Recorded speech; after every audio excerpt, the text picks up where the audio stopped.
list yet, you'll want to sign that up as I pass that around. So J.D. Mitchell is our speaker this evening. He's been with us a number of times over the last 6 years, and he is a retired professional engineer, and he specialized in geology. He's also got a master's degree in apologetics, and he's been doing this speaking and holding meetings, I think, for the last 20 or so years. And so we are privileged to have him to speak on the topic of the best evidence for evolution. You'll say, why is he talking about best evidence? Notice it's in quotes. It's what evolutionists say. These are the best evidences for evolution. And so what JD's going to do is say, okay, are they really the best evidences? And so he's going to address that. JD, come on up. All right.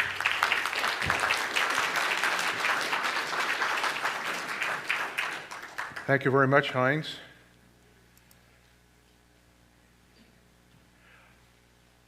Okay, so this presentation, as Heinz says, will introduce you to the best evidence for evolution. We need to define evolution at first. By evolution, I mean biological macroevolution, where one kind of life has changed over time to another kind. This type of evolution is not seen in reality, but since the idea of evolution is an attempt by men to reject the Creator God, it is a philosophical notion that has great application by many people in our culture today. I'd like to give you just a short testimony. I have a long testimony about how I became a Christian on my website, www.creationengineeringconcepts.org. But we have a lot of material to cover tonight, so I'm just going to give you a short testimony. I grew up in the church from being a little guy, and my parents, especially my mother, made sure I went to church regularly. And I did that all of my growing up years until I went to college, and then I wasn't so good in college. But if somebody would have asked me, am I a Christian, I would have said, yes, I'm a Christian. But in reality, I was a secularist, and I was a theistic evolutionist, and I was lost. So but many years later, when I was 40 years of age, I was introduced to this topic of Biblical Creation Apologetics. And that happened because someone gave me an audio tape, and I listened to the audio tape, and I was immediately converted to being able to see the reality, what was true and what was not true. So through that knowledge of Biblical Creation Apologetics, I was able to become born again. I was able to accept Christ as my Lord and Savior. And I determined at that time that I wanted to believe the Bible from the very first verse. It was something I chose to do by faith. And ever since then, that's what I have done. So for the last 35 years, I've been deeply involved in Biblical Creation Apologetics and this creation versus evolution controversy. And in 2004 is when I founded my personal ministry, Creation Engineering Concepts. So that's the short testimony. And I want to remind you by evolution what I mean. I mean macroevolution and not variation within a kind. I don't know of any creationists who dispute the fact that we have variation within a kind, and that's sometimes called microevolution. But here you can see in this chart, we'll see if my thing works tonight. Okay, so what we're talking about, macroevolution is variation within a kind, where on this horizontal axis here you see changes due to as animals make other animals and life forms change. We all know this. We see what happens to dogs and cats and so forth. They change depending on how they're bred. But macroevolution, which is when you start with some sort of an animal like a lizard and then have an expectation over long periods of time that at the very top the animal would turn into, say, a bird. And that does not happen. That is something that never happens. And so That's what I'm talking about when I'm talking about evolution. So we'll just use the word evolution to mean macroevolution. We can, perhaps in this slide, you'll make it a little clearer to you. Here we have the dog cascade, so to speak, where you get variation from the wolf kind at the top, and then due to breeding, either natural breeding or artificial breeding, you end up with like a poodle at the bottom, which has lost lots of information. There's no new information added. In fact, it loses a lot of information. If we were to actually have evolution, which would be climbing up the scale, where you start with something that's less evolved into something that's more evolved, such as we talked about the lizard evolving into a bird, then you must have new information added. And where's that information going to come from? What we actually have is just a loss of information. Now, it's easy to provide a broad answer to this question of the best evidence. However, I'm going to show you that since we are talking primarily about the interpretation of history, and we're talking about an atheistic philosophy, the specific answers are always in a state of flux. So the answer, the best answer I can give you if you want to just know what the best answer is, you can get up and leave right now if you'd like, and that is, it depends on who you ask and when you ask them. It's constantly in a state of flux. And so that's what makes it so difficult for creationists to battle against it, is because one week it's this, next week it's something else.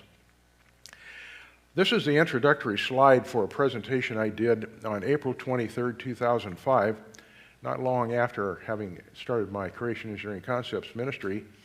But I had spent 20 years of research on this subject, and I prepared my idea of the best evidences for evolution at this time. So this is April 23rd, 2005, a specific time in history for me and for anybody who was listening to my presentation.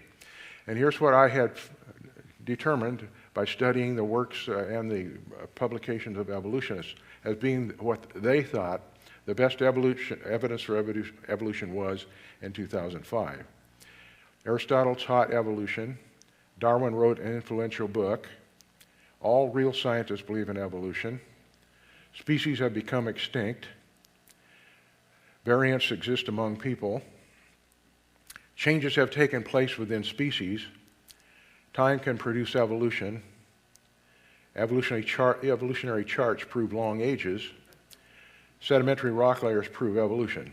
In large parts, you'll see that these are mainly just philosophical statements. They aren't any sort of a true evidence. So in April of 2005, I considered it my task to debunk all these evidences, where I attempted to expose these as being just false speculations rather than actual evidences for evolution.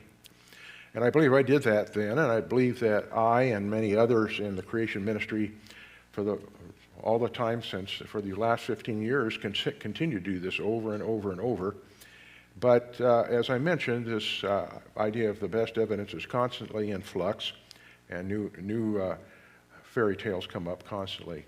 So here we are in 2019, and something has changed for me is I had another, since 2005, we've had almost 15 years of new information coming out. And I have a somewhat different opinion of what evolutionists of today believe are the best evidences for selling their ideas. I have new ones. Now, I have 4 new ones that I think, this is my current opinion based on my reading, that this is what, if you were to try to figure out why people would listen to an evolutionist, and when an evolutionist would try to convince them that they have evidence, what are the evidences that they would use? Well, I think they would use fossils first.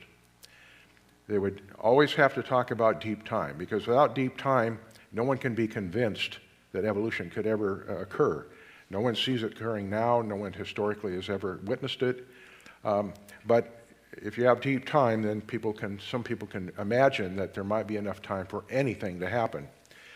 And then they use homology a lot. Homology is this study of the similarities between different life forms. For example, a lot of mammals have 5 digits on their front arm, or like humans have 5 fingers. So that's what homology is. And when they they say, well, if you see homology, then that means that proves descent from a common ancestor. And so that's why it's so important to them to talk about homology. But this is probably the one that is used the most today, and that is that all real scientists believe in evolution, and science is the one true authority and has proven the Bible wrong. So it's just a statement, not so much real evidence of any sort, such as you would expect to get in a scientific manner.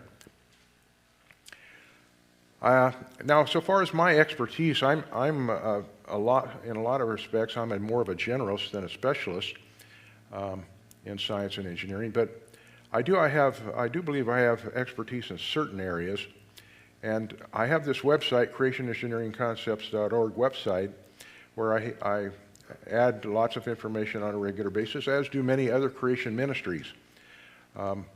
But here are the things that you're going to find that I stress the most because of my background, my education, my study, my research. I have my area of expertise begin with creation engineering, and I might be a little unique there. I'm not sure of any other creationist speaker that says that they have a specialty in creation engineering, even though they do. They like to talk about design. Everybody, all the creationists and all the Christians like to talk about design. But actually, if you look at the evidence from God's revelation out there in the creation, He doesn't just design, He engineers. I mean, you aren't just designed, you were engineered. All of the systems in you were engineered, and they all work together in a manner that an engineer would design something. So I like to bring that up and point that out in my articles. And then I would consider an area of expertise is biblical paleontology and the related field of dinosaurs and fossils. That's why you see the fossils for sale out there, is because I think it's really important for Christians to understand that the fossils are tremendous evidence for the worldwide flood and the truth of the Bible with regard to the origins things. And so in general, I speak about origins and worldview and biblical creation apologetics, which I have a master's degree in. Also, in addition to my website, which I talked about, and the research and the speaking I have done, I have written some books that debunk the evolutionary ideas and undergird this, that undergird the secular worldview. And for more on this worldview battle, this is the first book I wrote. I first wrote 2010, and then I wrote a second edition in 2014. And it's mainly a apologetics book written from the standpoint of refuting a book called The Evolution Dialogues. And I have another talk, which I gave the other night, where I talk more specifically about what's in that book. But it's a good general book to help you understand this battle between evolution and creation. Discovering the Animals of Ancient Oregon is the only in-depth creationist treatment of the John Day fossil beds in Central Oregon. And my guidebook to North American Dinosaurs According to Created Kinds is the book that answers the questions that often come up from people of all ages about dinosaurs, evolution, and millions of years. And I've written for children pre-kindergarten to grade 6, I wrote this guidebook for them. We sold them all the other night, but you can get them online. I don't charge anything for freight, so if there's some book that we run out of tonight, you can get it online for the same price. And this is my latest offering to combat the corrupting ideas about fossils that are evident throughout our culture today. The title of the book is Fossils, Description and Interpretation Within a Biblical Worldview. So I concentrate my ministry on debunking what I see to be evidences most often used to influence the general public that evolution is true. And as you recall, my opinion is that fossils is probably the primary evidence that evolutionists would use to try to convince you that evolution is true. Now let's look at some more recent research done by looking at what's taught in California public schools, the 6th grade through the 10th grade. Now this research was recently done by Dan Biddle of Genesis Apologetics, and he calls these items that he found out by doing this research the 10 pillars of evolution. And so these are sort of like another list of what he found with regard to what evolutionists believe are the best evidences. Deep time, human evolution, or ape man, adaptation, natural selection, fossils, common ancestors, homology again, vestigial structures. Vestigial structures are structures that evolutionists imagine are no longer used because the evolutionists has progressed on past that point. Things such as tonsils and so forth in human. And as time has gone by, we found that there are probably not any vestigial structures. Whale evolution is another one, and then extinction. Now, this teaching represents nearly 300 pages of textbook evolutionary indoctrination in California public schools for students in the 6th to 10th grade. So what I want to show you next is exactly where did this research of that Dan Biddle do, where did he get this information? Well, he studied the 6th grade ancient civilizations book that's required for these kids in California, and he found 20 plus pages of evolutionary teaching there. Then he studied the 7th grade book on life science, California Life Science it's called. He found 90 plus pages of evolutionary teaching in that book. And then he looked at the 10th grade biology book and found 150 plus pages of evolutionary teaching in there. So all public school children are being indoctrinated with regard to evolution in this manner. Now, Dr. Biddle and his associates have developed a series of books and DVDs aimed at Christian teenagers with the purpose of debunking all of these pillars of evolution. And most of this information can be downloaded for free from the Genesis Apologetics website. Plus, he has available for these youngsters, he has apps they can put on their smartphones whereby they can get all the answers they want anytime they want with regard to what is the truth concerning what they're being taught in school. Of course, all those things are debunked by true science, and this chart shows the research that Dr. Biddle finalized after surveying 292 students aged 14 to 24. The students were asked the open-ended question, what is the best evidence for evolution? And the responses were sorted into 10 categories as shown up on this slide. The top 4 are shown with the red ovals marking the percentage of each. So we see a number of different evidences: deep time, evolution theory proper, homologous structures, human evolution, dinosaurs, science in general as an authority, fossils and transitions, the Big Bang, and so on and so forth. So all you see, those were the things that came up in his study, in his survey. And then the ones that have the little red dots on them, those are the biggest ones. So we're going to look at those. Those who had the highest percentage. They were human evolution, which 25% of these kids believed that was the best evidence. And then Darwin's theory, 21%, fossils and transitional forms, 15%, science is the authority at 11%. So remember this. Now this is high school and college students that were polled, and this is what they think. Now when we're talking about surveys, I think I'd like to show you this survey. This is the latest Gallup survey, and in this you can see a survey that's been going on since 1982 and done regularly. I don't know exactly how many times, but a number of times over those years. And what you see on the top line is the creationist percentage of people that were polled that believe in creation. The green line is the number that believe in theistic evolution. The bottom line is the number percentage of people that believe in atheistic evolution. Now, many people would say, well, look, you put those two top together, we're still quite a bit better than those evolutionists. But remember, I told you I was a theistic evolutionist for 40 years, until I was 40.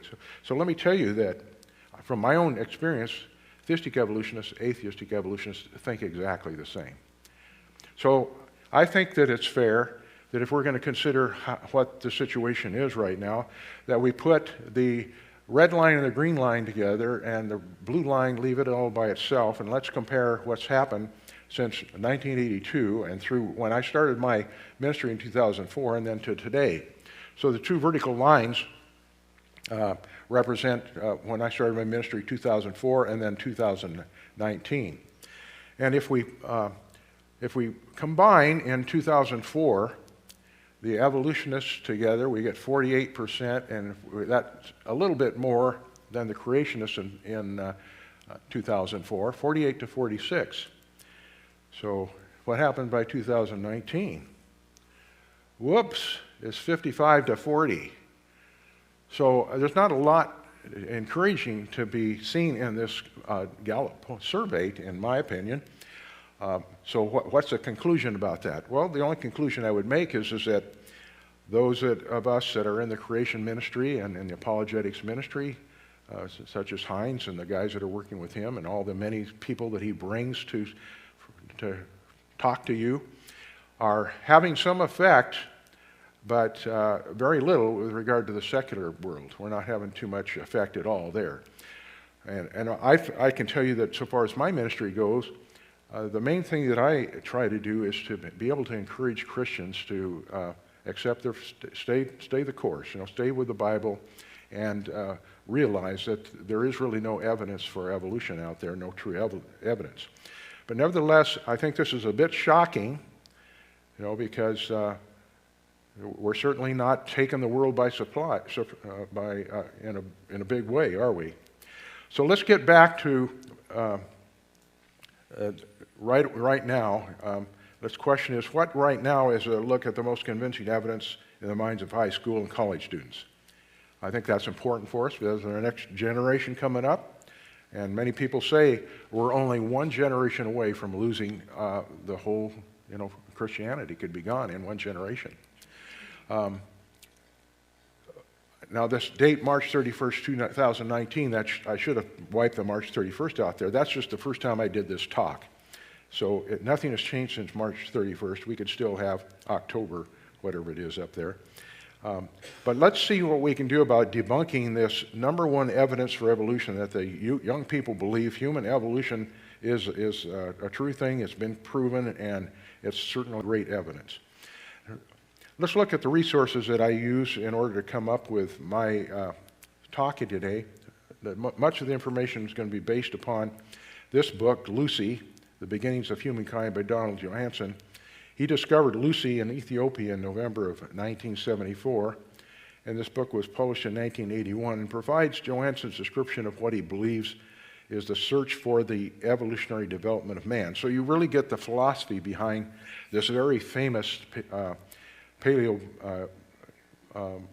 archaeologist or anthropologist, how he thinks by reading this book. He also wrote this book called Lucy's Legacy, and that was published much later in 2009. And you can get a real feel on for what their evolutionary presuppositions are and how they totally reject the Bible and its history. This is a creationist resource that I still recommend. It was written and expanded in 2004. Answers in Genesis has this pretty simple guide to 8 men, pocket guide to 8 men, and it's good. But this is the latest work on human fossils and paleoanthropology by creationists, and it was published in 2017 by Christopher Roop and Dr. John Sanford. And I highly recommend this book if you get to the end of today's talk and you want to know a lot more detail about this whole issue of human evolution, 8 men and so forth. Then this is the book that I would recommend.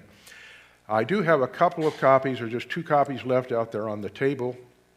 So if you're interested, you better rush out there, because there's only 2 left. I also gained much information from the evolutionary displays of the San Diego Museum of Man, as well as some of the latest information from a number of technical articles and some valuable creationist literature available on the internet. Now, this Museum of Man is interesting to walk through. Because it was a very large display, very expensive display. Probably cost $1 million to make this display or more. And it devoted entirely to the story of man's supposed evolution from ape-like ancestors. And this is a sign at the entrance to the display of the museum. Footsteps through time, 4 million years of human evolution. Follow the path of human evolution. And so you actually get to walk through this museum and see this path. And here are the 4 ape types that are often proposed by evolutionists as our earliest ancestors, or apes with ancestors in common with man. These are all the fossils that are found. These fossils are all found in Africa. Australopithecus afarensis is Lucy. We talked about Lucy a little bit earlier. Australopithecus africanus, Australopithecus aethiopicus, Australopithecus boycei.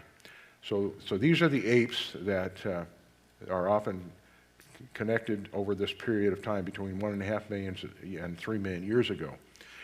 And here's an artistic sculpture in the Museum of Man of the skull of Australopithecus afarensis, also known as Lucy, and thought to be by many the man's ancestor from 3 million years ago. Now, I mentioned, and I want you to remember what I said with regard to evolutionists being in constant flux. Well, these paleoanthropologists are even in more of a constant flux than other evolutionists because they can't make the evidence ever match up to what their theories are, and everybody's trying to find this evolutionary path. And since there really is, we know in truth, there really is no evolutionary path, it gets to be quite contentious at times. The next evolutionary step here at the Museum of Man was this Australopithecus africanus. These are replica skulls that represent fossils that evolutionists believe are 2.5 million years old. And here we see Australopithecus aethiopicus, also 2.5 million years old, according to the atheistic story. It is represented by the famous black skull discovered in Africa in 1985 and seen in here in replica. The Museum of Man next proposed that Australopithecus boycei was the next in line by this Zinj skull and the Penage skull shown in this slide.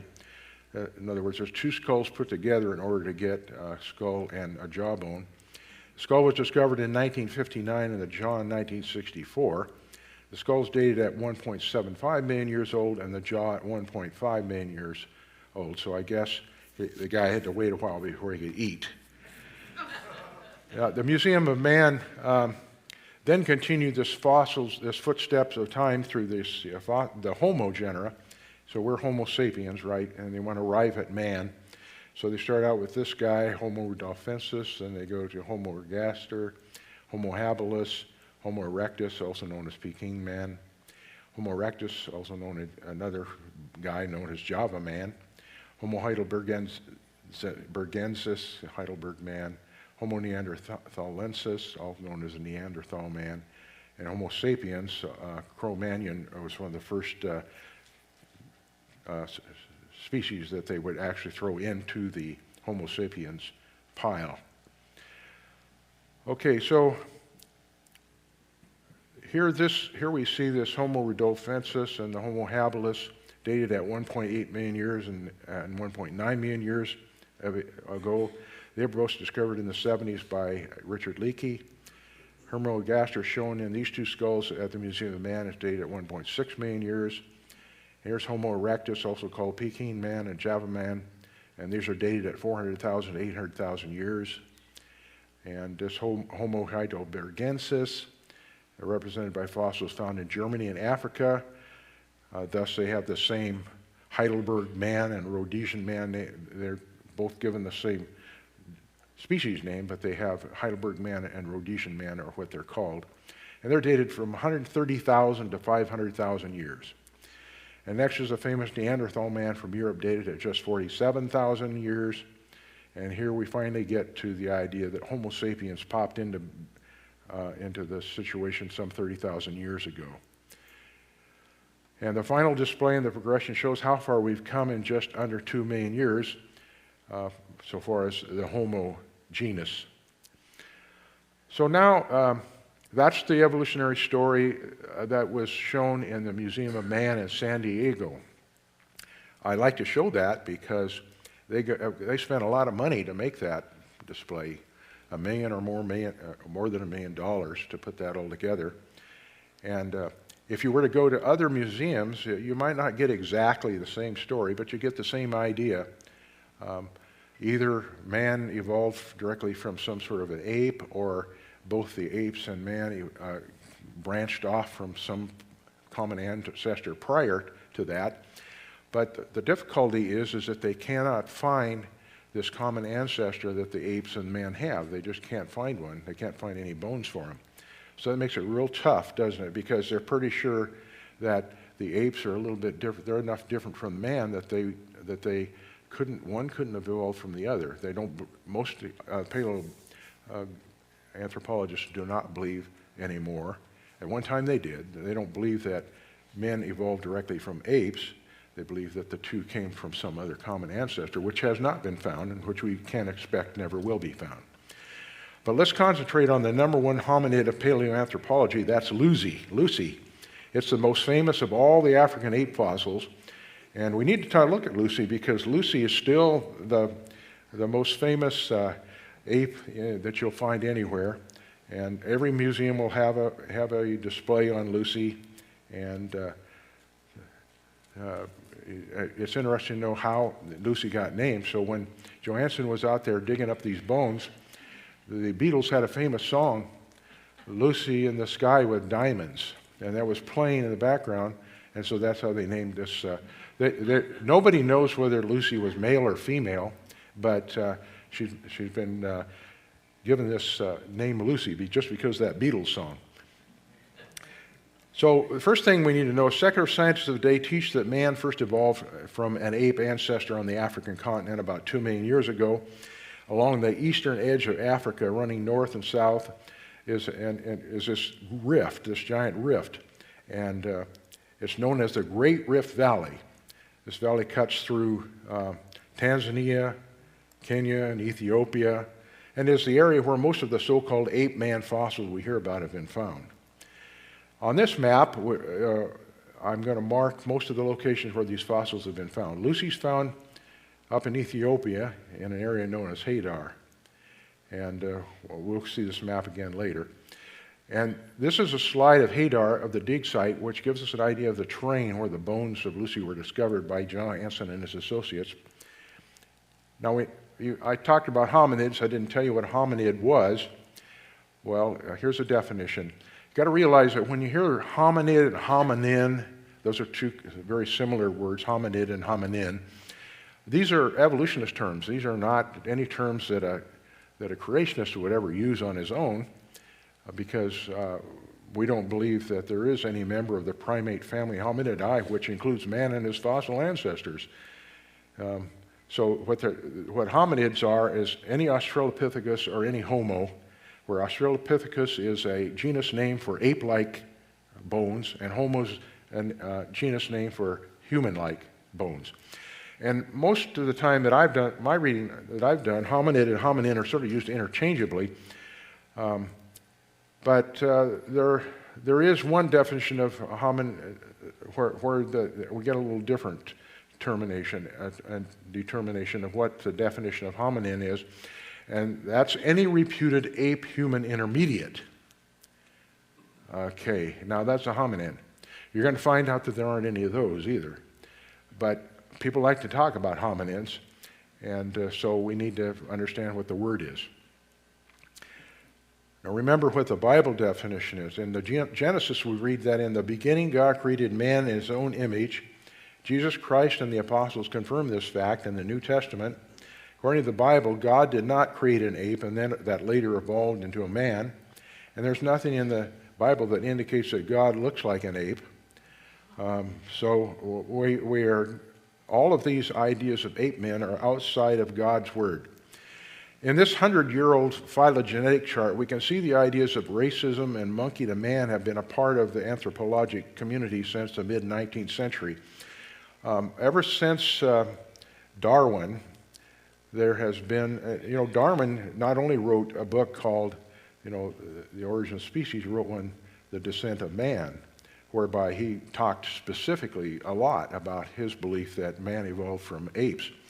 And so for a long period of time, people were making all kinds of charts like this, which not only showed this ape to man connection, but how different men who existed at the time were less evolved than others. And that was in large part due to Darwinism. In other words, we're still fighting this racism thing today, and I would put 95% of the problem on Darwin. The fact that he convinced people that the white people in Europe were the smart people and the people that evolved, and those dumb people in Africa were less evolved, and that if we continued to evolve, everything would be better. And so we got to get rid of the all of the imbeciles, we've got to kill them, or sterilize them or something.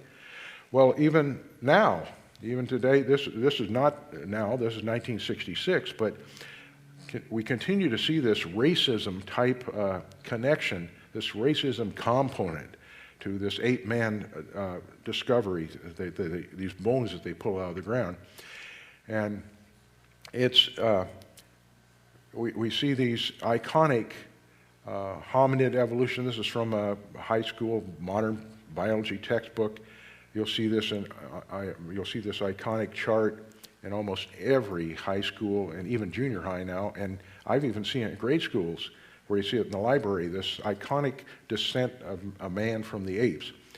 And while, as I mentioned, the opinions and hypotheses of evolutions are constantly changing, the overriding paradigm has not changed since Darwin and Huxley. That paradigm is that man evolved over millions of years from apes or ape-like common ancestors. This is stated as a fact, and it is accepted by millions of people as a fact. And if it is a fact, then logically it would make the Bible a work of fiction. And that is why this topic of origin is so important to the Christian. Interestingly, this particular icon, the March of Progress, which was first illustrated in the Time Life Nature Library book in 1965, while many books were sold, many more of the graphics were circulated and still are. Not that many people read the book, but millions and millions of people saw the graphic. And that's what makes it so, I would say, people by the billions have seen that graphic. But few have an understanding that it does not reflect any reality. Here's the young Donald Johanson shortly after discovering the Lucy bones in 1974. And Johanson was born in 1943, so he's just a year older than I am. He was in his early 30s when he found the bones that he later identified as Australopithecus afarensis. And his worldview was greatly influenced by Thomas Huxley, who lived at the same time as Darwin. Well, sometimes some people called him Darwin's bulldog. He was a brilliant man who could really talk the ear off of anybody and convince them of anything. And here's what Johanson says about Huxley. He says, quote, "One of my fondest childhood memories is reading Thomas Henry Huxley's remarkable book, Evidence as to Man's Place in Nature, as a teenager. It was then that I became enthralled with human evolution and the notion that we and apes share a common ancestor." So this southern Australopithecus afarensis means southern ape from the Afar region, and which means, where we got Pithecus means ape, and Australo means southern, and this is in Latin. And here's a more recent photo of Johanson, who is an avowed atheist. The discovery of Lucy has defined his career. It has also totally defined his life. His whole life is based upon evolutionary presuppositions, as are many of these paleoanthropologists. And what are these presuppositions? There is no God, or God is irrelevant. Everything came from nothing. All life forms evolved from common ancestors over billions of years. Homology alone proves the evolution of all extinct and living life forms. So this is, if you have that presupposition, then you're not going to be able to see anything but evolution. In this slide, we can see the extreme difference between the biblical view of history and the competing views that accept the atheistic view. So as I mentioned, I think, we're not so much talking about scientific evidence that we're fighting over. Everybody has the same scientific evidence. We're talking over a fight about history. Who has the true history? So the history of the cosmos and man, according to evolution, is the cosmos. If the cosmos is 24 hours long, let's say that's how long the cosmos has been around, then man's been around for about 5 seconds. That's their view. When we look at what Jesus had to say and what the Bible tells us, in the beginning God created the heavens and the earth. And so right after the beginning, within 6 days of the creation, man was there with the land animals, and so almost the same length of time for everything. And the primary difference between the biblical and anti-biblical views are seen in their understanding of death. What you see here is that death and suffering and disease are good for evolution. That's how we even came to be. If it hadn't been for death, disease, and suffering and all that, we wouldn't have, the survival of the fittest wouldn't have accomplished anything. But our view as Christians is entirely different. There was a good creation in the beginning, and man's action, his sin, is what brought death. That's what the Bible tells us. Here's another way to look at that. Up above we have the evolutionary view, where you have millions and millions of years of death, bringing Adam into play eventually, and then nothing but death afterwards. Present and future are going to be nothing but death. Down below, the biblical creationist view is different. God created everything very good in the beginning. There was no death until Adam sinned. And we have death after that and through the present, but we are promised in the future there will be no death, a new heaven and a new earth. Now, the molecules to man evolution is often represented by a family tree that shows all of life evolving from a simple common ancestor. That's what we've been talking about over long periods of time. And in this concept, death and extinction are depicted as good mechanisms. And so where does this idea come from? Well, it came from this little sketch right here. This is a photo of Charles Darwin I Think notebook. It's called the I Think notebook, where he first documented that he thought that life form variety is a result of natural selection over long periods of time, sometimes expressed as survival of the fittest. Darwin thought this progression could be seen as being similar to a tree trunk and its branches, with all of life coming from a common ancestor way back in time. Well, so that's what we call the I Think sketch. I'd like to show you my I Think sketch. Okay, this is my I Think sketch. You look up here, the bottom horizontal line is creation, the next horizontal line is a flood, and the top horizontal line represents today. And so time is going on the vertical axis. There was about 1,600 years between the time of the creation and the flood, and about 4,500 years from the time of the flood to the current. And so what you see on the bottom is that everything was created according to kinds. And I think that there's a likelihood that at the time of the fall and the institution of the curse, that there might have been some of those created kinds that didn't make it even to the time of the flood. Because what we see in the fossil record are some fossil animals that we haven't seen anything since. You know, so I say, and we know that there was disease prior to the flood. We know that animals ate other animals prior to the flood, and that's all part of this creation that was all distorted and goofed up by the sin of man. So then, even then, we also see in the fossil record modification, variation within kind, so that by the time of the flood, the animals that were buried in the flood, some of them were pretty close to the created kind, but not all of them were. There had been adaptation and modification during that period as well. And we don't know exactly, there's no way to know exactly which animals that God chose to send to the ark. I don't think that it's clear that he sent every animal. Why would he send a number of species that were close to the same? He would have sent one wolf. He wouldn't have sent a wolf and a fox and another type of animal that's clear to that. So I think that he had the opportunity at that time and took it to choose animals that he thought would make it through the flood and perhaps make it on past the flood for a period of time. And since that time, we continue to have that variation, the adaptability that's built into the DNA by God and originally built into these animals and even us people. And so we've had this variation. So that's my I think. It doesn't look at all like a tree. It looks like a bunch of bushes in a forest rather than a tree. Now this is Lucy. You finally get to see Lucy. And these bones are widely described as representing about 40% of the skeletal remains of the ape. However, if you count the missing bones of the feet and the hands separately, like we usually do, if somebody asks you how many bones are in the human body, you count your hands and your feet, don't you? I mean, they're very complex, and you have lots of bones you have in both of those, both your hands and your feet. But so that means that actually you only got about 20% of the animal. If you're not going to count the hands and the feet, then it's 40%. Since most so-called hominid discoveries consist of a tooth, a jaw, a partial skull, a single bone, or a bone fragment, Lucy is considered by evolutionists to be a tremendous bonanza. And you can see here that they not only found Lucy, they found a bunch of other bones when they were there up until 1980 when they got kicked out of the country. And so there's Lucy, and then all the other bones that they found that are relative similar to the type of bones for these apes that are extinct, they put on this one table. So you can see there's the whole bones set up. And they got kicked out actually because there were political arrest and wars going on there, and it wasn't safe for them to be there anymore. Now, most experts that look at this table would say that the rest of these bones are a mixture of various ape and human bones. You know, there's a mixture of human and ape.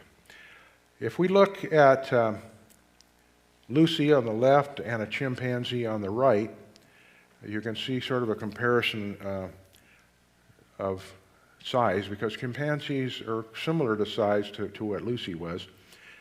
And it's helpful for you to understand what percentage of the animal was recovered. Lucy would be 3.5 feet tall, about the same as an adult chip, in fact. And I think I showed you this reconstruction of this Australopithecus skull. But that was made from the skull bones from 3 other apes. It had to get 3 because there was too few. If you look, you see how Lucy she only had 4 pieces of her skull up at the top. There were 4 or 5 pieces. And and when we talk about this constant change in theories, this flux that exists, well, what causes that is that somebody like Johansen comes out with his theory, and then the rest of the scientists get to look at what he had written, and they all don't see the same thing. Here's what Stern and Sussman said in the American Journal of Physical Anthropology. They said, the fact that the anterior portion of the iliac blade faces laterally in humans but not in chimpanzees is obvious. The marked resemblance of fossil AL288-1, which is Lucy, to the chimpanzee is equally obvious. It suggests to us that the mechanism of lateral pelvic balance during bipedalism was closer to that of apes than in humans. So right away, they start saying, this is no relation to humans, this is an ape. And there's quite a bit of difference too. You can see a human jaw apes have sort of a V shape on their jaw, humans have more of a U shape. And so things like that. And then, so why the paleoanthropologists continue to commit their lives as Johansen to this study of the assumed evolution of humans? The answer is that their presuppositions require it. Remember what they were? There's no God. So if there's no God, or if God's irrelevant, how did we get here? Well, we have to have a story. And everything came from nothing. If there's no God, all life forms evolved from common ancestors over billions of years. And this homology thing, you know, we all are aware of homology. We see different things that are very similar, but these wrenches did not evolve. You know, we know that, and there's thousands of things that look very similar that didn't evolve. So we can believe that things that look alike could have a common method of engineering or a common designer. We're all aware of the great variation in humans. It makes biblical sense that this variation has existed at least since the time of the Tower of Babel, and probably before that. It also makes sense that we should expect to find variation in the skulls and bones that are dug up at fossils. The variation in fossils is not proof of evolution, it's proof of variation within kinds. And here are a bunch of sources of how humans and apes can vary. Okay, there are lots of reasons when you dig up bones why they might be different. Things such as mutations, allelic differences. We all know that mutations are not good, but that can cause people to be different. Genetic drift, natural selection even, prenatal environment, artificial or cultural selection, nutrition and malnutrition, quality of care and health care, toxin exposures, culture of social family environment, all those things. They're not macroevolution, they're variation within kinds. In the beginning, God created humans and apes, and since then we have had variations allowed for by the original DNA that has resulted in humans and apes. That's what we have today, is humans and apes. Another source can be accidental or intentional injury. If something was dug up and the reason the bones were bent or different was because of some injury, then an evolutionist might consider that it's on the way to evolving into something else, or just mutilation. So here we see an artistic reconstruction of Lucy walking like a human and making human-like footprints. How would an artist be able to do this with so little physical evidence? Remember that the actual fossil evidence indicates that Lucy is 3.5 foot tall ape, yet the reconstructions show all human characteristics from the neck down, and the feet. Actually, the reason that you put human feet on there had to do with some footprints that Mary Leakey found, and those footprints were pretty big for a 3.5 foot chimpanzee. So here's what they looked like. These are the footprints, and there were 90 feet long, 69 footprints, left, right, clearly human footprints, and they were discovered 1,000 miles south of where Lucy was found. They extend, as I said, for that distance. And here's a close-up of one of the footprints, and here's another close-up. Now, these footprints are identical to modern humans, and the largest were about 9 inches long. So maybe a young teenager could have made them, or, a smaller person. 9 inches is not a real big foot, but it's much bigger than what a chimpanzee's foot would be. And of course, we've never seen a chimpanzee foot look anything like that. Here's a more panoramic view of the footprint site, the original ones, the Laetoli footprints. And here's how they covered them up, because they were so fragile and they didn't want them to deteriorate right away. And so they have the display inside where they have the track displayed inside, which is a replica of the thing. Now, additional footprints were reported in 2016, that's fairly recently, by a Tanzanian and Italian research team. These prints were about 150 yards away from the original Laetoli prints, and this found is surrounded by hundreds of footprints belonging to what appear to be modern mammals and birds. Some of these apparent human footprints are much larger than would be expected from a 3.5 foot tall walker like Lucy. And so I want to remind you, there's where Lucy was found, and here's where the footprints were found. 1,000 miles apart. But if Lucy's an ancestor, we got to have some explanation for how she could walk upright like a human. So, author and African anthropology expert David Van Raybroek has studied the drawings of fossil hominids, and in the journal Antiquity, he described the process for making these drawings, that we've seen in these reconstructions. He says these pictures, drawings, and reconstructions, 1, always go way beyond the archaeological data. 2, always involve the speculations and prejudices of the fossil discoverers who advise the artist. 3, always involve interpretations that are theory-laden. 4, always are non-objective but are trusted as being accurate. And 5, are used extensively because they sell evolution so effectively. And I might add, they sell books too. So let's go through these quickly. They always go beyond the archaeological data. They always involve the speculations and prejudices of the fossil discoverers who advise the artists. They always involve interpretations that are theory-laden. They always are non-objective but are trusted as being accurate. They always are used extensively because they sell evolution so effectively. So please keep these points in mind when you see the artistic evolutionist reconstructions of so-called ancestors of man in museums and National Geographic and so forth, on television and the movies and so forth. Let's just take a quick look at some of what these reconstructions look like. Here's the mannequin reconstruction of Lucy according to the Museum of Man in San Diego. It's more ape-like than some, but notice the curved fingers that indicate arboreal lifestyle and match the fossil evidence for, in other words, that's true, even though they didn't get the bones of Lucy directly from Lucy.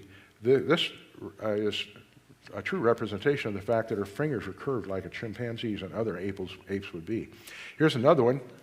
This one's sort of almost a human from the neck down, and just a funny-looking ape-like head. Here we see a painting where there's an interpretation of that Australopithecines on a leisurely walk through a volcanic ash cloud. Remember that the actual fossil evidence indicates that Lucy walked like an ape and had hands and feet of an ape, and she was actually a knuckle walker. In this painting, Lucy is depicted as being pregnant, and the artist in this reconstruction chose to add more drama to the scene by showing the hominids coming upon a saber-toothed cat. All these are gross misrepresentation of the actual evidence. Here's another actual anatomy. The hands of the species are surprisingly similar to the hands found in the small end of the pygmy chimpanzee, common chimpanzee range. These are evolutionary paleoanthropologists that said that. And the feet, like the hands, are long, curved, and heavily muscled, much like those of living tree-dwelling primates. No living primate has such hands and feet for any other purpose other than to meet the demands of full or part-time arboreal, that is, tree-dwelling life. So, even though those discoverers like Johansen and others that want to depict Lucy as important so far as the evolution of man, they have lots of detractors who do not agree at all that he found anything other than an ape. Perhaps an extinct ape, totally extinct. And when we look at this display, shows a comparison between a human foot and a chimpanzee foot, we can see such a tremendous difference. And so we know from this that the chimpanzee foot is designed more like a human hand than it is a human foot. I want to emphasize, too, that in normal human foot, when walking, the weight is transmitted on the outside of the foot, then across the ball of the foot with the final push-off by the big toe. So you see that on the right. On the left, you see an ape foot. Entirely different when the ape walks sort of like this, you know. And all the ape's weight is always along the outside of the foot. So here we are. How can the Christian understand the paleoanthropologist evolutionary fossil evidence? We're talking about what the youth think is the best evidence for evolution. This ape-man evolution. How is it we can understand it? How can we explain it? Well, I think this is the best way. I think that there's just two categories of paleoanthropologist fossils that exist. And I think that these are the two categories that are continue to be found. You're not going to find anything other than what's in these two categories. Category one, you're going to find post-flood and post-Babel morphologically variable humans. That's what you're going to find. The other category you're going to find are unknown or extinct apes from the same time period. All right? And I think this quote by Dr. Whitcomb is helpful for us as we're studying this evolution of man from apes. He wrote, quote, "While the physical differences between man and primate are quite great, the spiritual, linguistic, cultural differences are little short of infinite." I think if you think about it, you'll have to agree with Dr. Whitcomb about that. And even the Museum of Man in San Diego, What Makes Us Human, they point out all these things that are, many of which would say, well, that sure doesn't make any sense that there's a common ancestor involved here. So this human evolution fairy tale, they find this and make it into this. And the evolution of man, what can we conclude about this iconic evolution of man cartoon? It's an illusion. I think perhaps the best explanation of all, in the case of Lucy, evolutionists have actually attempted to make a man, or in this case a girl out of an ape. I hope you can see that they have failed. You know, evolution means scientists making monkeys of themselves. If you have an open mind, if you're reasonably able to critically look at the evidence yourself, you'll see what the truth is. And there are some later transitions, but I'm not going to spend a lot of time on them because the same thing happens on all of these. They all are just phony, just fairy tales, even the most recent ones, where they're trying so hard in order to try to show some evidence that might show evolution of ape man. Now, I mentioned this latest book, Contested Bones, by Christopher Roop and Dr. John Sanford, and they believe that this latest find was represented a group of humans that just had small skulls, and they go into great detail in this book on that. And so, if you want to know about the latest ape men, I should recommend that. And so, we look at these. They're either apes, or they're some sort of a lemur, or in some cases they're just humans that are different because of all those things we talked about that could cause the bones to look different. How about the genetic evidence? I'm sure you're all aware, and Heinz showed you this. Be sure you come in and see that DVD on DNA.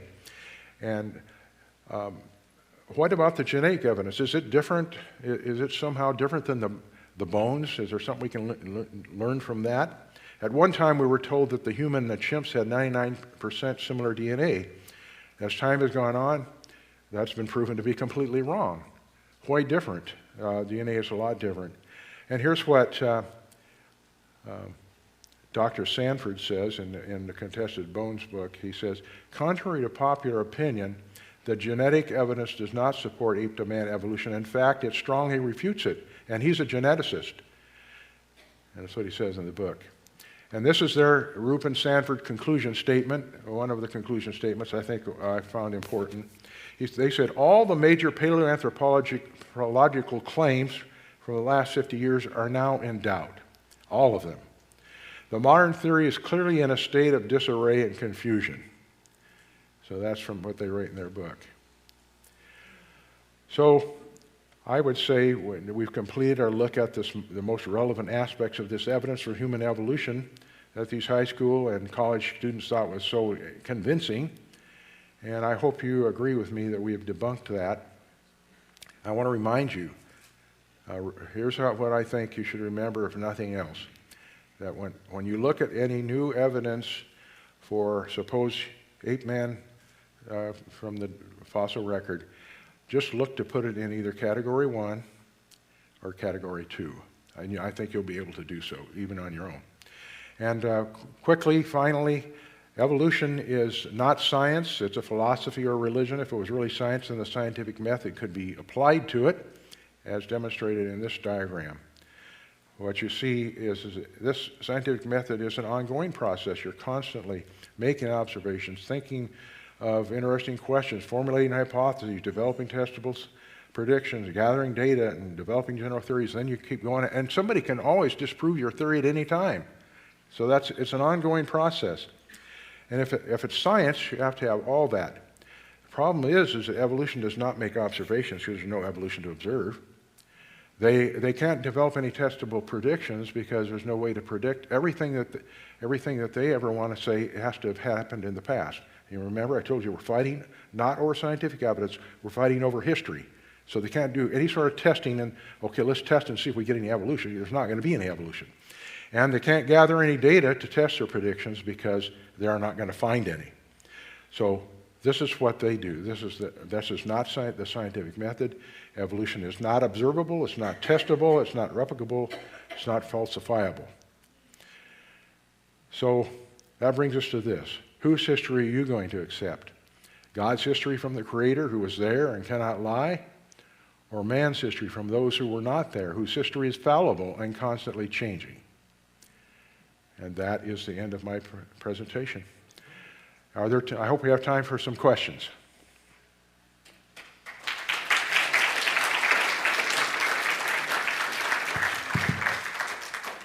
Thank you. Yeah, we'll take some time for questions. So if you do have a question, raise your hand. So I'll bring the microphone around so we can record that as well as the answer. And just to remind you also, we support the ministry by taking free will offerings for those that would like to contribute to that. The men will be by in a few minutes, and feel free to either cash or check made to apologetics form, and they'll be around in a minute. So if you have questions.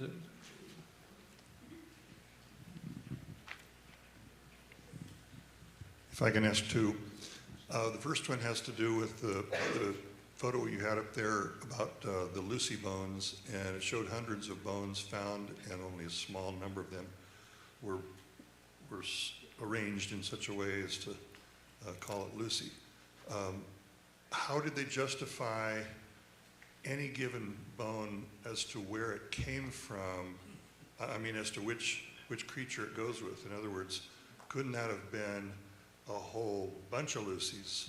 And how do they know which bone goes with which creature? Well, considering the picture I showed you of the table, let's look at that picture again.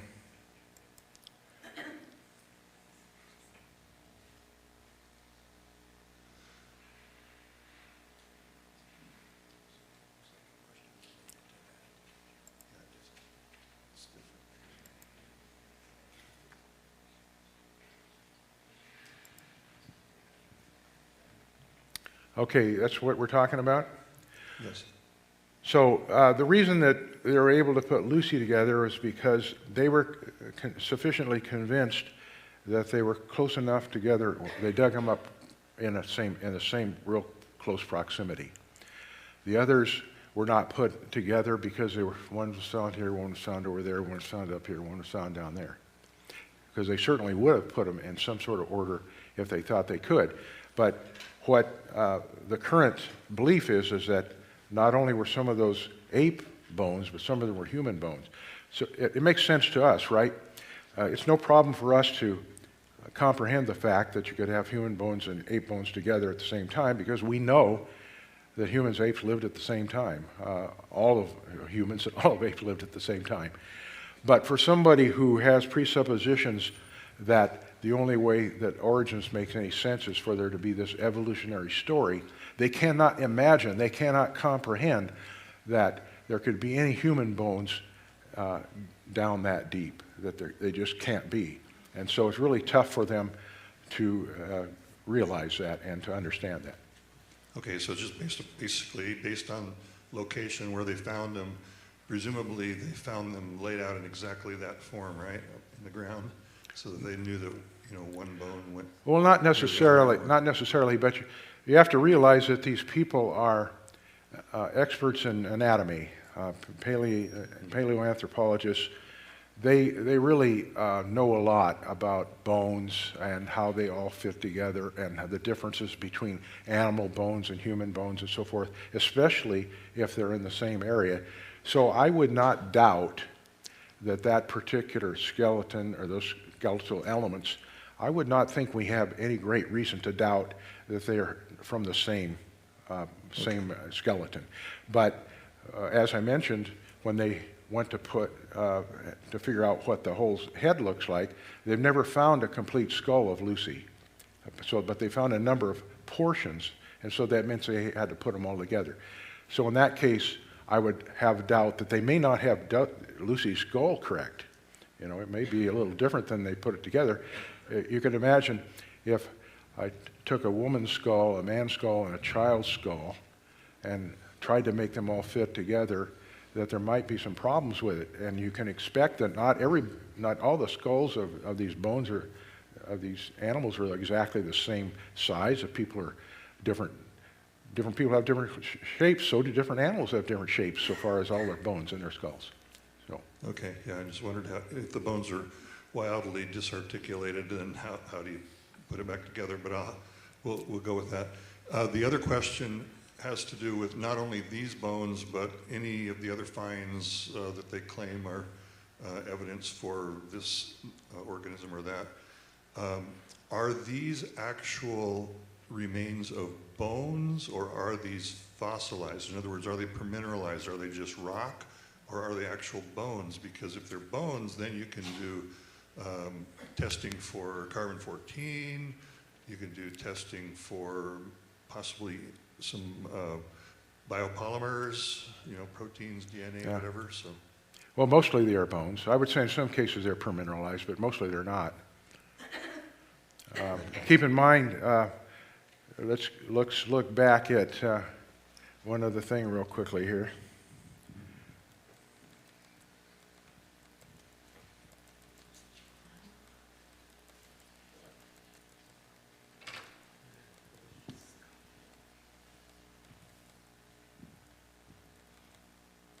I didn't know it was so far from it.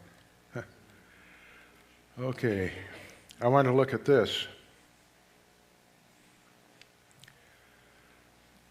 This is critical to understand your question.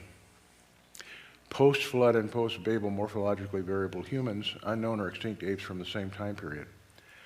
So most of the life forms that are permineralized because of the fact that they were rapidly buried in the worldwide flood.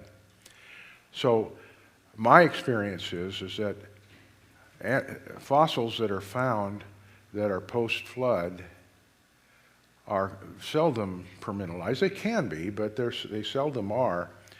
And even some that are from the flood are not permineralized. You know, so my expectation would be, with my belief that this is how the categories of the bones were going to be found, my expectation would be is it would be unusual to find any of these bones permineralized.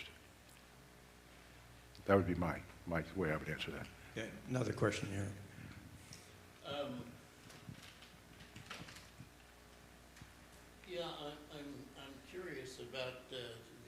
evidence of carbon dating on bones that are not all that old. You know, they say they're millions of years old, and we know they're not that old. We know that the carbon dating is full of flaws. Creationists are serious about it too, and creationists would like to be able to continue to develop the capability to use carbon dating to date living life form fossils. And we've done a lot of work on it already, and we will continue to do more work. The point is that it's a little bit difficult to properly correlate the time, because we don't know how much effect the worldwide flood had on the amount of carbon-14. We have to just guess, you know. And so if we were able to get... I know we're guessing, but that's what they're thinking. Well, no, actually, the evolutionists don't use carbon-14 for anything with regard to what we're talking about. They would not consider using carbon-14 on these fossils because they know they're millions of years old. Carbon-14 only works up to, it only theoretically works up for a few, maybe 50,000 years. They know they're millions of years old. They think they know that, yeah. They think they know that, but that's because it's a matter of fitting things into this imaginary progress. And when I said that it's constantly in flux, they have all kinds of problems with the fact that these people are finding bones and they make their imaginary sequence, okay, and then somebody finds something that goofs up the sequence, because something that should have been down here was found where they believe it's this old. And they have that problem constantly. But they don't use carbon-14 for these bones because they believe they're all too older than it. I don't want to get hung up on carbon-14. I know nothing about it. Yeah, well, it's an interesting topic, and I'm sure that you can find material out there, and you may have some on carbon-14 you can get for him specifically. Yeah, I think we can talk about that offline later. Okay, I'm going to take a few more questions. Yeah. Yes, when you were speaking about how an ape walks versus a man's walking footprints, and you said something about a lateral iliac, or that's a part of the pelvis. I wasn't talking about that. Was an expert who was looking at the bones from Lucy, and said, well, they just don't fit together like a human which walks upright, walks like this. The chimpanzee walks like that. Thank you very much. Yeah. Okay, one more question over here.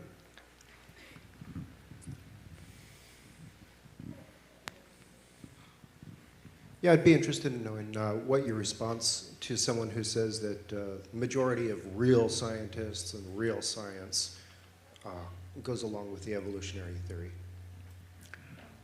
Well, my response is that that's probably true. And so we need to go on from there. We need to go on from there and say, and so what's your concern about that person, whoever you're talking to?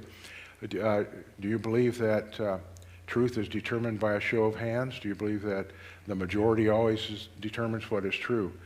And then if they want to really, if they show some interest in an answer like that, then I would say,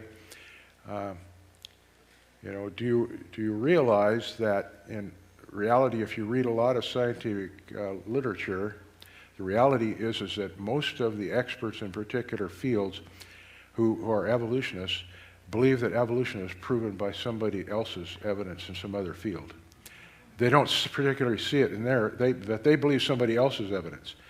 And if they're really interested in it, then you can send them on down that line and have them do their own research and find that is a fact. That most of these people, it's a deal like, so even the theologians, you have a university, let's say you have a university with a seminary next to it, and these guys rub shoulders together, they have coffee together, they go to lunch together, they talk about the football game and the weather, just like we do. But then if anybody would say anything to a person that is against the philosophy upon which undergirds all of their research, and then they're going to be an outcast right away. And nobody really wants to be the person that gets thrown out of the club, right? And so they probably don't even really talk about it but until you nail them down, or you look at what they write and you say, well, you said this. I thought you were evolutionist.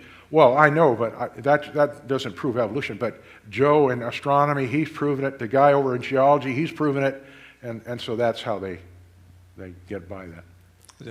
Another way of saying it, they assume that evolution is true, and they're looking for evidence to show it true. They assume it.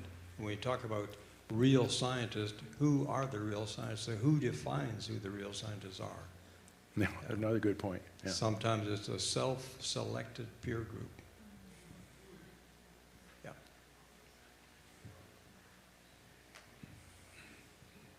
You just mentioned lightly about prior to the flood, of some of the animals not going on the ark.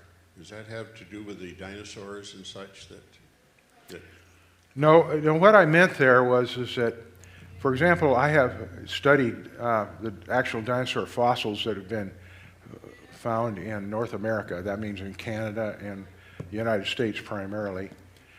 And what I find is that there were lots of variations at the time where I was able to, by looking at the fossil evidence, make a determination according to my belief as to how many different kinds there were originally.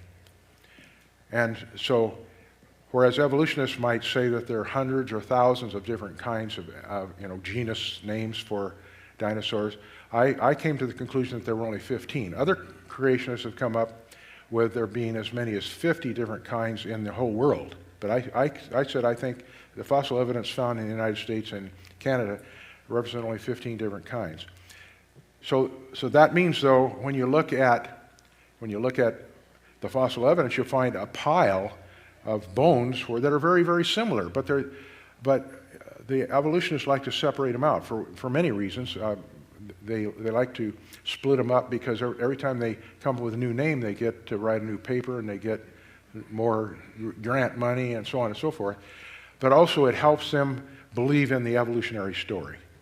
But what I'm saying is what it shows to me is that when I showed you that slide up there of how I think, it makes sense to me that there would be no reason for God to pick all those different variations. It would be like if he was going to want to put man on, he wouldn't feel like he had to put every different color of man on. He wouldn't have to put every different type of ancestor, every different look of a person on. And so I think that he just had representation go. He didn't have all the animals go. He didn't have all the land animals go. He just had representations of them.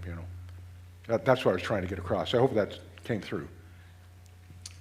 Remember that diagram he labeled, I think. There may be other creationists who think just slightly differently. Those are just guesses, but it could be close. So anyway, I think let's close the question time, and he will be available at the back to answer any more questions you might have. So JD, thank you very much. Thank you.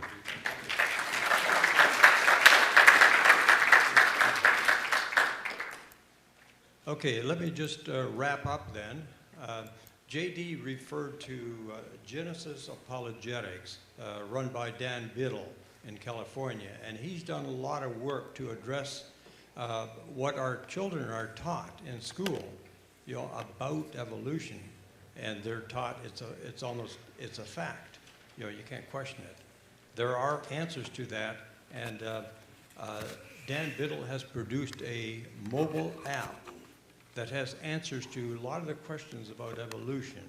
And on our website, if you go to our website, apologeticsforum.org, and look at the menu, look at resources, and you'll see one of the sub-items is called mobile apps. And by clicking on that, you can actually download that Genesis Apologetics mobile app to your smartphone and get answers on your phone. And there's 5 other mobile apps on there as well that I would encourage you to look at, because you can have access to a lot of answers to questions that people commonly asked right there on your phone. So just remember that. Also, to remind you, there are the ministry DVDs. If you want to buy some of those, $2, and hand them out to others that feel free to do that. We talked about the DNA Battles DVD that we're going to show in December, on December the 6th, for our meeting in December. And this is just a very brief description of what's on there. It is discussions by 7 different creation scientists who have expertise in genetics. And DNA is a big issue.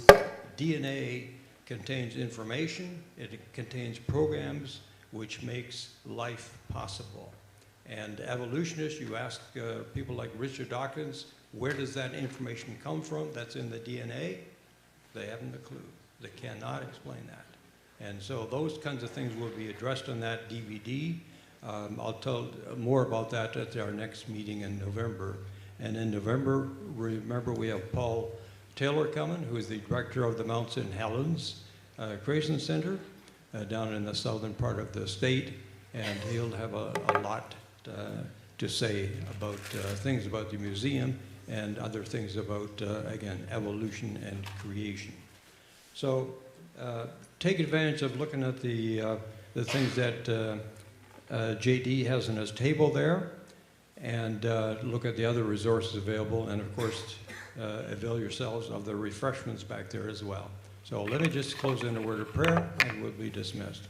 Father, we come to you this again to thank you for this opportunity that we have to share what certain people who have done research have found out about what you have created, and what you have created is confirmed by what we see in reality. We just thank you for that. We thank you for JD and his ministry. We pray that people would have learned much from this and be able to share with their friends and colleagues and family what they have learned. And we just thank you for that. In Jesus' name we pray. Amen. Amen.